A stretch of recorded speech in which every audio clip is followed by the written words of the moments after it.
มาส่งพี่น้องเซนะครับเนาะมันในก็มีรถเก๋งคันหนึ่งนี่ครับเนาะรถโตโยต้าสีล้ำนี่ครับในก็มาเจจานมันเหมือนกันครับพี่น้องครับย่อมเปว่าบริเขาหมดเสียเอาเขาอำเป็นคาะเนาะเยาก็เจ้าบนปมหมดครับนะครับอันนี้เจียวอันนะครับพี่น้องครับนะเจียวอันนะครับเหลือมยัดเยียบประอันใหม่ครับนะอันนี้เจียวครับนะคืออย่างอันครับพี่น้องครับ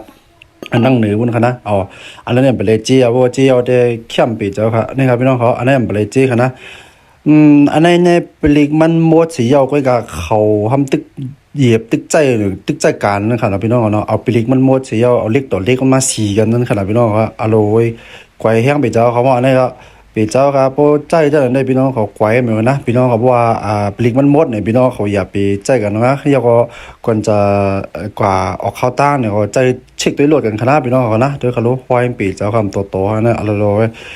เพราะว่ามันเจ็บตาสีเฮ็ดในตาสีเนี่ยมันได้เฮ็ดให้ตะลำหรือจานเราบางนะพวกมันบางเอาเนี่ยมันดีเฮ็ดให้จานเราแตกครับพี่น้องเขาครับอันนี้ครับนี่ก็ครึ่งจีจานฮะครึ่งจีจานอันเก่าเขาก็เองเอาเขานะเอาค่ะผักมันพี่น้องเขานะสองว่าพี่น้องเขาที่ออกตาออกตั้งเนี่ยก็ใจเช็ครถนะครับจะว่ากลางหนึ่งมาสตาร์ทกว่าให้หน่อยได้เรียมไรนะพี่น้องครับเด้อครับเราจานกว่าหมดแล้วครับนะเพราะเห็นเนี่ยพวกจี้ตึกๆนี่ได้ของเขาเจ๊เลยคณะก้อยกามันตี